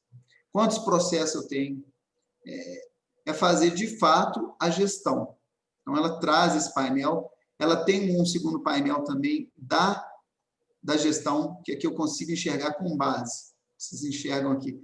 A cada dispositivo da lei, eu consigo enxergar se eu estou adequado ou não, né? Na identificação, no departamento, das atividades, por assim vai. Isso também é um exemplo em branco, só para vocês entenderem. Então, ela é visual, Acho que isso facilita muito a gestão. Ela é muito simples, eu compartilho o trabalho que eu teria com a própria empresa. Em vez de eu colocar um auditor na empresa para fazer a seleção das atividades que ela tem tratamento de dados, eu crio um login, senha, para o meu cliente entrar dentro do sistema e ele mesmo informar quais atividades existe tratamento de dados. Por exemplo, lá na recepção, existe coleta de dados? Eu tenho filmagem lá? Isso é dado pessoal, é dado biométrico. Eu faço gravação de chamada, eu coleto, eu compartilho, eu divulgo dados pessoais em redes sociais. Então, aqui, o cliente ele já entra dentro do sistema e ele marca as que eu já tenho pré-assinalados e ele acrescenta alguma que porventura não esteja. Isso não sou eu que estou fazendo, é o cliente, então é menos hora, é menos despesa. E é mais assertivo. Depois eu vou entrar com o cliente e vou começar a fazer o tratamento de dados propriamente dito. O que é o famoso data mapping, né? É pegar para cada atividade que eu tenho, fazer uma descrição, falar a razão do tratamento daquele dado, qual é a finalidade. Eu preciso informar a base legal. É consentimento? É cumprimento de obrigação legal, regulatória? É cumprimento de contrato? Eu preciso falar se aquele dado, que tipo de categoria, se é sensível ou não. De estabelecer um ciclo de vida. Quanto tempo aquele currículo que eu pego lá no RH, eu posso manter na minha base? Eu já preenchi a vaga, no nosso segmento de terceirização, então o turnover é muito alto, eu não posso dar o luxo todo preenchimento de vaga, eu pedir currículo. Então eu quero manter esse currículo durante 6 meses, durante 1 ano, durante 2 anos. Eu vou estabelecer isso dentro de critérios, né, razoáveis. Eu não posso ter uma base, eu preciso estabelecer um ciclo curricular, vou colocar 10, 20 anos aqui. Não, isso não é razoável. A vaga muda, aquele profissional não vai estar mais disponível daqui a 20 anos. Então, tem que colocar, a gente tem que ir discutindo. E assim vai. Olha aqui, gente, quantidade de dados. O dado, a natureza, se ele é sensível, qual tipo, se existe algum tipo de decisão automatizada no tratamento daquele dado, ou se ele está dentro de algum sistema, onde aquele ponto, onde aquele dado, qual ponto dali da rotina ele é coletado, se nesse caso existe consentimento, onde que ele está armazenado, que tipo de segurança ele tem. Ele é compartilhado internacionalmente, ele vai externamente, né? Qual o departamento está envolvido nisso? Qual é o nome da atividade? Eu tenho que pensar no impacto em caso de violação, de incidentes de cumprimento da lei, impacto e probabilidade, porque é isso que vai gerar a minha matriz de risco. Eu cruzo. Quanto mais possibilidade de descumprimento, quanto mais impacto, talvez, né, até financeiro, aquele dado, aquele descumprimento vazar, eu vou ter isso aqui, ó. Eu vou ter um mapa para eu poder orientar a minha implantação e a minha gestão. Dentro desse sistema, ele já existe um algoritmo que ele classifica. Quando eu preencher tudo aquilo ali, ele vai falar em qual nível do risco desse tratamento de dados. E eu vou começar daqui para baixo, porque eu não vou fechar com vocês um contrato absurdo para colocar as empresas em implantação, em adequação, sendo que, se eu resolver, igual eu falei, 20% das rotinas, eu vou estar em 80% em compliance, aí depois eu vou com calma. A gente não tem caixa agora, nós estamos em modo de sobrevivência, tem que ser mais pé no chão possível, mais realista possível com o cliente. Eu adoraria vender uma consultoria de R$50 mil para fazer implantação com vocês aqui, mas não tem, quem tem dinheiro disso? A gente tem que ter pé no chão, a gente tem que usar desses recursos aqui para acelerar o processo. Outro requisito, só andando aqui junto da plataforma, para vocês entenderem, né, eu tenho que fazer a gestão dos incidentes e das solicitações. Qual foi o incidente? Qual a natureza dos dados que foram afetados? Quais medidas de segurança eu já tinha? Quais medidas eu vou implementar para melhoria contínua? Sistema de gestão da qualidade, mais uma vez aqui. Né? Qual data que eu tenho? Qual o risco envolvido? Se ele está aberto, ele está andando. Isso tudo eu preciso ver, e isso aparece lá naquele dashboard, né? Lá naquele painel de controle que eu mostrei para vocês. Os controles de segurança operacionais que eu estabeleço. Para cada acesso, seja ele físico, seja ele eletrônico, seja ele interno, externo, seja ele em termos de sistema de informação, eu tenho que atribuir aqui, eu tenho que listar que tipo de informação eu tenho. Eu estabeleci mecanismos de informação, eles eram suficientes, que a lei não exige que eu blinde, que eu esteja blindado contra um ataque crack. Isso não existe, né? Dependendo do nível de recursos, eles vão entrar em qualquer sistema. Sistema de segurança do governo norte-americano. Existe um nível de exposição, então a gente cria camadas de proteção para selecionar, né? Então, a gente não pode ter isso num servidor sem criptografia e sem senha, né? Mas, às vezes, um mecanismo simples, eu já consigo me adequar ao LGPD aqui. Tem que estar no sistema. Eu estou falando aqui do sistema, gente, mas isso aqui pode ser feito fora do sistema. Pode ser feito numa planilha Excel. Aqui é por acelerar o processo de implantação, já que a gente está nessa corrida. Dentro do meu sistema também, eu tenho uma biblioteca de documentos.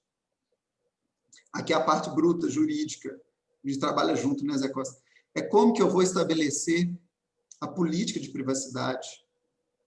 Quais são as atividades de tratamento, sabe? Eu tenho um acordo com os meus fornecedores de tratamento de dados.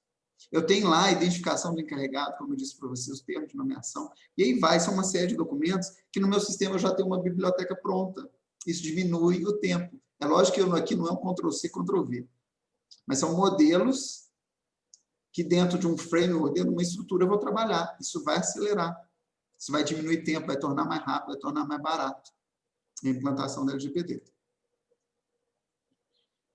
Eu tenho que fazer os treinamentos, como eu disse.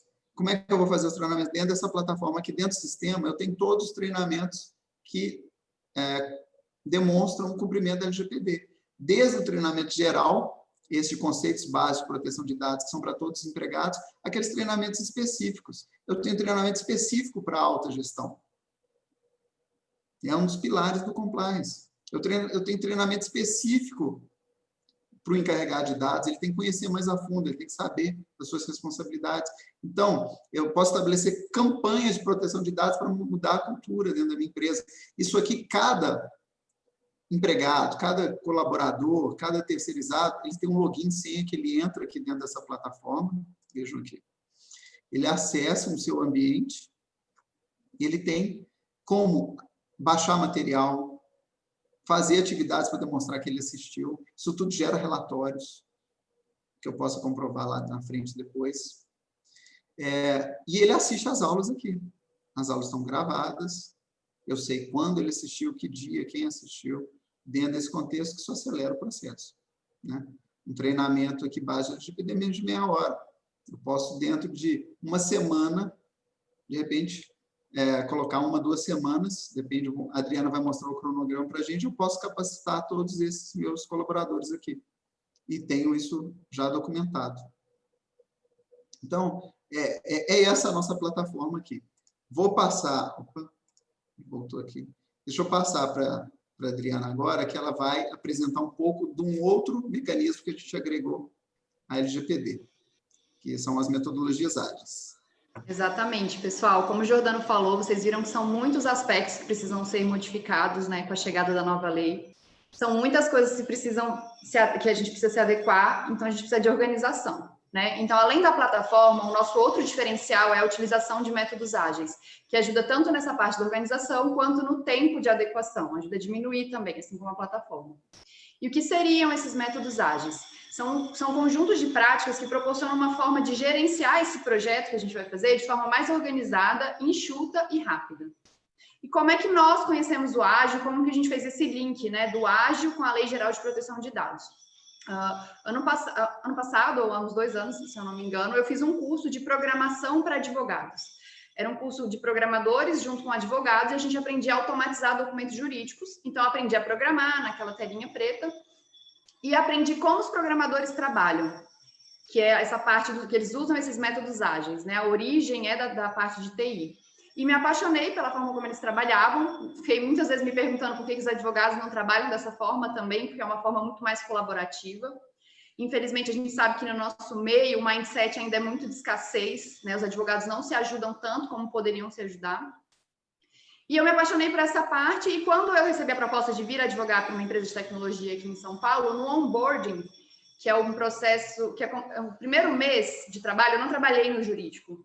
Eu conheci todas as áreas da empresa, e aí trabalhei com esses métodos ágeis para eu entender como tudo funcionava. Então, durante esse onboarding, eu vi de novo os métodos ágeis, e quando eu comecei efetivamente no jurídico, eu percebi que era possível juntar o jurídico, o ágil, com outras áreas, não só áreas de tecnologia. Então, a gente aplicou no jurídico, no RH e jurídico, RH e no financeiro. Fizemos um squad, funcionou. Eu e Jordano fomos a fazer a adequação, fazer o programa de integridade da Space juntos. Também utilizamos métodos ágeis, funcionou. E a gente percebeu que isso daria para aplicar para qualquer área, por isso que a gente montou a consultoria, inclusive, para ensinar os profissionais de todas as áreas a aprenderem, para ensinar os profissionais de todas as áreas os métodos ágeis. E não somos só nós, né? Eu e Jordano que estamos falando dessa importância. Tem mais mais instituições que corroboram com isso. Uma delas é a Harvard Business Review. Pode abrir aí, Jordano, por favor? É uma das revistas das faculdades mais famosas, né, dos Estados Unidos. Eles colocaram na capa da revista a importância, inclusive, do C-Level, aprender, que é a alta gestão, alto escalão, deles aprenderem esses métodos ágeis. Além disso, essa semana saiu no Fórum Mundial Econômico, que é um fórum que anualmente, desde 2016, eles lançam um documento falando sobre o futuro do trabalho. E nesse documento, eles mapeiam no mundo inteiro quais são as soft skills, quais são as competências que vão ser exigidas dos profissionais nos próximos anos. Não são hard skills, que são habilidades técnicas, né, língua estrangeira ou advocacia, algo nesse sentido. Não, são as soft skills, são habilidades sociocomportamentais. E agora a autogestão, a parte de métodos ágeis entrou na lista, então depois eu mando aqui para vocês o link.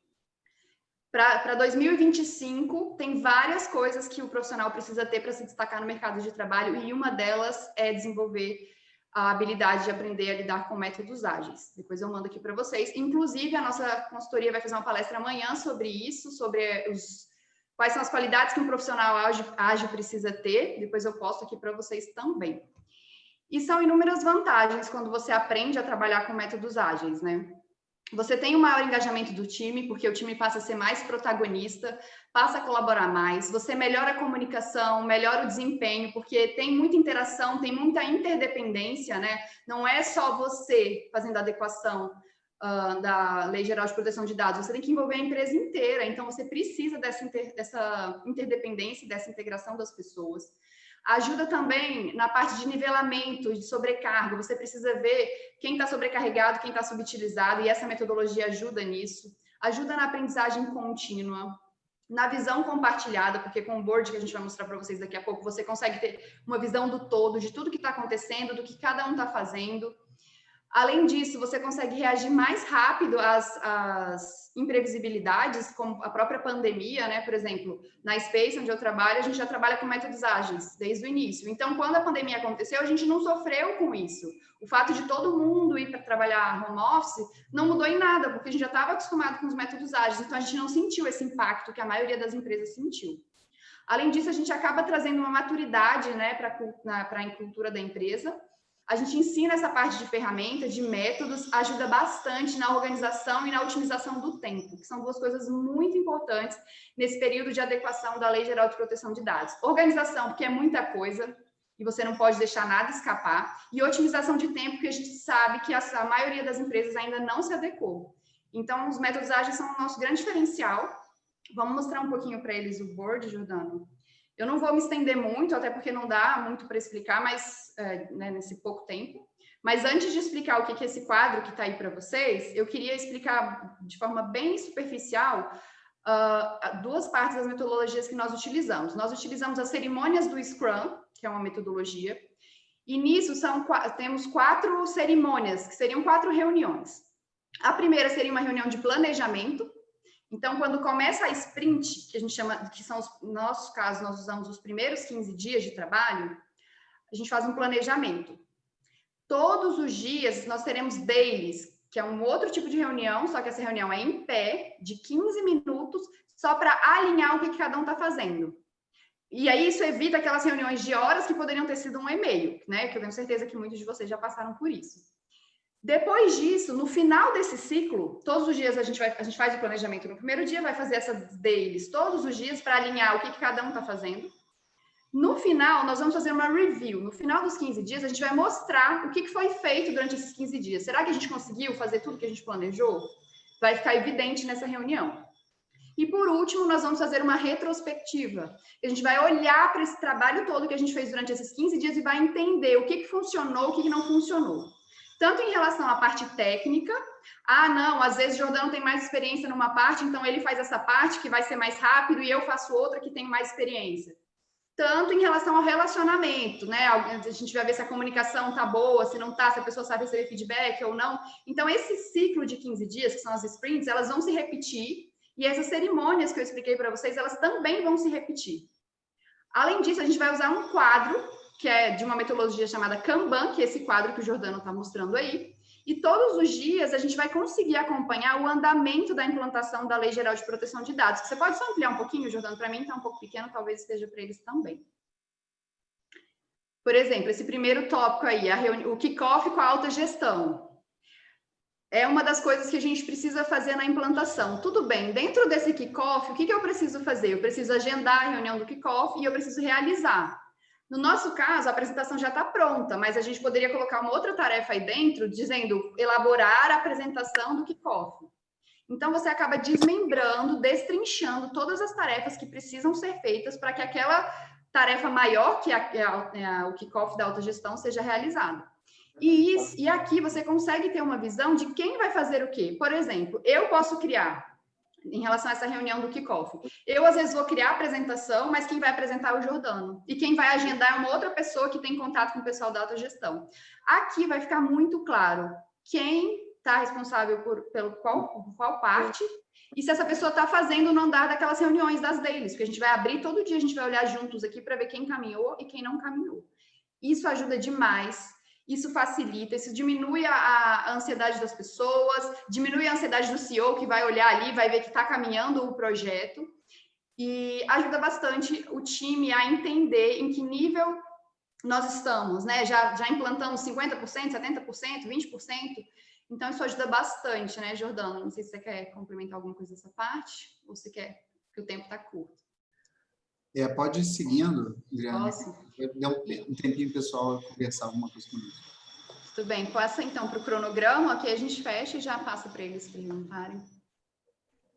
A Natália está até aqui conosco, depois se ela quiser dar uma palavra. Se a Nath quiser falar, nossa outra sócia. Que Pode. Nossa Scrum Master. Head de transformação também, nossa. Olha, por exemplo, aqui a gente tem o cronograma, né? Então, essa sprint 1 seriam os primeiros 15 dias. Então, nos primeiros 15 dias, a gente já faz a reunião com o kickoff, já coloca a autogestão para assistir o treinamento, já cadastra e define quem vai ser o encarregado e o controlador de dados.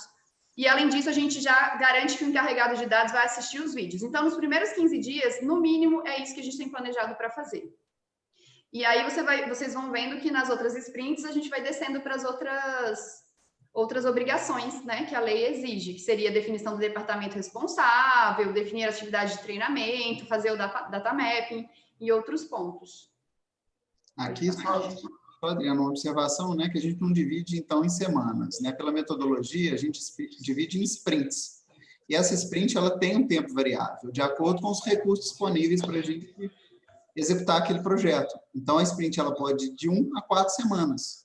Então, a gente pode ter o projeto implantado aqui ao cabo de, por exemplo, 10 semanas ou 40 semanas. Isso vai depender da empresa, dos recursos disponíveis da empresa, da consultoria, obviamente. Então, isso, cada caso é analisado. Mas isso permite uma dinâmica muito maior, sempre como a gente usa aquela outra tela anterior, no caso, é o Microsoft Azure DevOps. Mas existem outros mecanismos, outras plataformas, então o Trello pode ser utilizado, só que aquela plataforma é específica, então ela traz muitos recursos para a gente trabalhar. Tudo é feito e é visualizado ali. Então, além da implantação da LGPD em si, a gente viu na plataforma, naquela online, existe o ganho colateral até da experiência, da vivência da metodologia ágil. Nós já tivemos clientes, a gente apresentou a plataforma de LGPD e falou, Tá, quero, mas eu quero mais ainda a transformação ágil. Então, a gente tem esses projetos também, a gente presta isso para N empresas. Estamos conversando com a FenaVisto vai ser nosso case de transformação ágil, e depois a gente quer estender isso, inclusive, para o INACEP, né, para o instituto deles, nós estamos conversando isso, tenho certeza que vai dar certo. Que é assim, eu só dar um depoimento aqui, né? A Adriana, ela fala com mais naturalidade, porque ela estava vivendo isso há mais tempo, mas quando eu fui implantar na empresa dela, a gente foi fazer o programa de integridade, falou, vamos fazer com a metodologia ágil. Como assim? Entendi. Eu em BH, a Adriana em São Paulo, a gente se reunia todos os dias, e a reunião é 15 minutos mesmo, não passa, eu tenho um time box, a Nath está aí, ela explica para a gente. Se fosse presencial, seria em pé, eu não fico em pé no online, não, mas não pode passar de 15 minutos, são 3 perguntas, o que eu fiz, o que eu vou fazer, e se tem algum impedimento para que eu possa fazer, é isso. É lógico que existe outras reuniões de alinhamento, mas diária é isso. As pessoas não enrolam no projeto, assim, falo, nem consultor, nem o time que está acompanhando, porque todo dia eles dão satisfação, e no começo parece que é uma obrigação, mas depois vira uma dinâmica. Isso melhora a comunicação, o projeto anda, o time se forma porque cria um sentimento de time mesmo para alcançar um objetivo, e a gente não é um projeto que a gente entrega daqui a 3, 5 meses, toda final de sprint. O padrão são 2, né? A Adriana falou, normalmente são 2, tá?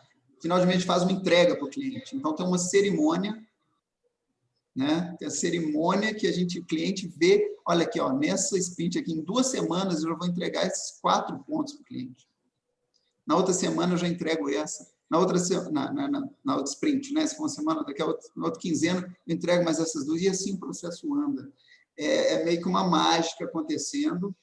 E isso, sabe o que isso acontece? Isso traz felicidade para o trabalho. Nós descobrimos que o ágil para a gente é uma ferramenta, mas no final das contas a gente está falando em trabalhar mais satisfeito, uma equipe mais engajada, todo mundo vendo o que os outros estão fazendo, no bom sentido de colaborar, né? E agora está todo mundo muito ansioso trabalhando em home office, porque antes você estava lá na empresa, você estava vendo o seu trabalho sendo executado, agora você está longe, meu Deus, meu chefe não sabe o que eu estou fazendo, isso aqui é ótimo, porque todo mundo vê o que nós estamos fazendo.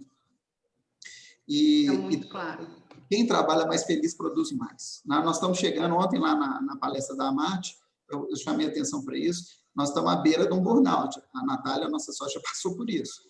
Está todo mundo trabalhando sem hora para né, hora para começar e sem hora para acabar.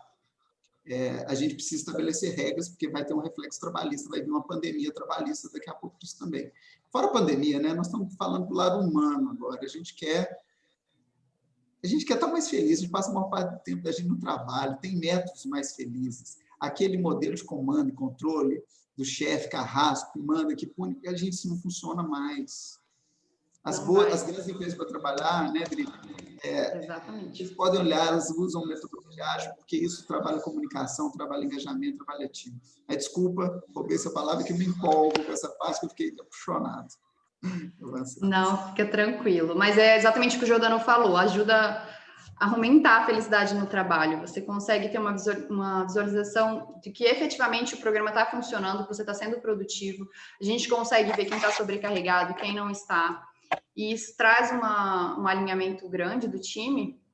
Eu vi que a Nath colocou aí, não sei se ela quer falar alguma coisa, se ela consegue. Não estou vendo. Tranquila? E também está faltando 10 minutinhos, Giordano, não sei se a gente ainda vai abrir para respostas. Vamos, então... Ou respostas, perguntas. Deixa eu já colocar na tela aqui os nossos contatos, e a gente já abre para pergunta. Como é que a gente pode fazer? Quem quiser... pode simplesmente levantar a mão, né? Tem um botãozinho aí que pode levantar a mão, ou eu vou liberar aqui, para quem quiser já abrir o microfone e falar, já pode se manifestar também, e se quiser colocar no chat, a gente pode ir trazendo as perguntas aqui. E voltar para o Zé Costa, né, Zé Costa? Você está aí nos acompanhando aí para fazer essa mediação dessa parte agora com o pessoal. Alguém se habilita? Alguém quer começar ou está tudo ok? Deixa eu parar, eu vou parar meu compartilhamento, porque eu consigo ver todo mundo, que assim eu não consigo agora. Zé Costa, peraí. Você consegue liberar seu microfone? Agora que ele está fechado. Deu. Giordano, eu acho interessante dar uma enfatizada nas questões do tratamento dos dados, primeiro, do credor do empreendimento. Acho que a gente podia voltar um pouco nisso, né? A questão Serasa e etc. E segundo, do DP. Breves palavras. Bom, vamos lá. DP começando de trás para frente, né? Até onde eu estou com mais à vontade, aí a minha formação sempre foi trabalhista mesmo, né? O impacto vai ser enorme, né? Para o departamento pessoal. O nosso segmento, principalmente, que a gente não tem grandes cadastros com dados pessoais de clientes, né? Existem as informações, nem que sejam aquelas dentro do contrato, como eu disse, mas o nosso grande desafio e desafio de manutenção não é nem da implantação em si, mas acho que da gestão da LGPD serão com o público interno, serão com os nossos empregados, né? Algumas informações a gente vai ter que classificar tudo, vai ter que entender o que tem dado pessoal, o que a gente vai precisar de consentimento para compartilhar. A gente tem as questões, né? Nós estamos dentro do evento do sindicato, estou vendo o Renato, aqui, nosso presidente do SEACT, FEBRAC, agradeço aqui a participação, depois se ele puder dar uma palavrinha para a gente, eu agradeço. A gente está vendo como essa questão trabalhista, então, vai impactar para a gente, né? Fazer, dentro da convenção coletiva, a gente acabou de vir de uma reunião, né, de negociação com o Paulo Roberto, com o presidente laboral, nós temos dados ali que a gente compartilha com o terceiro, seja para um fornecimento, um ticket de alimentação, que é um benefício, que às vezes tem empresa que faz gestão, seja uma empresa seguro que faz de gestão, vida. Seguro de vida, né? Existe lá com o Paulo Roberto, com o Sindicato Laboral, o plano de assistência familiar, né? Que tem dados médicos, tem as consultas. Então, como que a gente tem que fazer essa gestão inteira? DP está na linha de frente. A gente depois pode fazer um evento só específico, só sobre os impactos da LGPD nas relações de trabalho. Né? Eu acho que esse para casa já está na nossa alça de mira, né, Adriano? Exatamente. Já está anotado aqui. Isso tudo para a gente dar suporte, porque eu acho que deu para sentir o drama, né? Assim, entender o contexto que nós estamos. Mas muito assim, vão pela essa visão positiva. A empresa, sendo mais assim, que se destacar na proteção de dados, ela vai ter uma vantagem competitiva. Com certeza. Se ela utilizar, a gente falou das ISOs ali, 31.000, o sistema de gestão 27.000, se a gente usar esses parâmetros, a empresa vai se organizar melhor, ela vai ser mais eficiente administrativamente. Se ela utilizar, então, os métodos ágeis, gente, eu falo para você, métodos ágeis é um caminho sem volta. É sem volta. Depois que você vive, você não trabalha mais sem método ágil. É incrível. Então, são coisas ruins que a gente conseguiu fazer a partir da nossa experiência, né? Do jurídico, para o ágil, que casou. E eu não vi nenhuma consultoria ainda prestando assim, um serviço dessa forma. A gente conseguiu achar a plataforma, a gente juntou com o que a gente queria, da nossa plataforma também ágil. E assim, não que seja feito conosco, mas é um indicativo que isso pode ser feito, a gente não tem informação. A gente, né, estabeleceu entre nós, nossa parceria com o Zé Costa, muito da mentalidade da abundância. A Adri falou do mindset de escassez, mas a informação de o mundo é colaborativo. Eu estou aqui mostrando para vocês, e é lógico que vocês podem aproveitar todas essas ideias, se precisarem da gente, melhor ainda para a gente. Mas a gente quer ser agente de transformação. Sabe? Esse é um momento de vida que estou vendo essa mudança do mundo acontecer, eu preciso levar isso para a minha realidade profissional. Aí é um alinhamento, até brinco com as meninas, é um alinhamento pessoal, profissional e hoje em dia até espiritual. Nós estamos nesse momento. Se fica uma mensagem minha final, é que nós vamos precisar mais do que nunca do comprometimento da organização. Sim, exatamente. Terá que estar comprometida. E é como você destacou, nós temos destacado, isso, né, disto decorre subir patamares, alcançar níveis de excelência na organização, processos, rotinas, etc. Né? Isso acaba colaborando com os objetivos da ONU, né? Porque eles também pedem essa parte de compliance, de adequação à Lei Geral de Proteção de Dados, te deixa mais próximo de ser uma empresa B Corp, Então, tem muitas vantagens, realmente. E, assim, nós conseguimos ajudar de duas formas. A gente consegue ajudar na implantação da Lei Geral de Proteção de Dados, da adequação. Mas, não, Adriana, nós vamos implantar aqui sozinhos. Tudo bem, a gente consegue ajudar na implantação com métodos ágeis. A gente te ensina a fazer isso que você quer fazer, essa implantação que você quer fazer, essa adequação, ou qualquer outro projeto, utilizando essas metodologias ágeis. Então, na verdade, são duas vertentes, né, Jordana? É isso aí. Esse casamento aí do ágil com o jurídico. E a gente está vendo isso, o banco está fazendo isso. Você já estava vendo o exemplo do relato do Banco Itaú, a mudança dentro da gestão jurídica do Banco Itaú, trabalhista específica, a partir da utilização de métodos ágeis. A gente fez um evento, né, Jordano, do Compliance Ágil, juntando... nós fizemos 5 lives, várias Big Fours, né? KPMG veio procurar a gente, se inscreveram os funcionários da Petrobras, da Coca-Cola, grandes empresas, assim, querendo entender essa parte do ágil, junto com o compliance, junto com a Lei Geral de Proteção de Dados. Da nossa consultoria, né? A gente levou isso para o mundo, até nessa ideia de abundância mesmo, né? De compartilhar a experiência que a gente tem dentro da Space com o compliance ágil, e foi surpreendente, a gente teve 400 inscritos das maiores empresas de compliance do Brasil.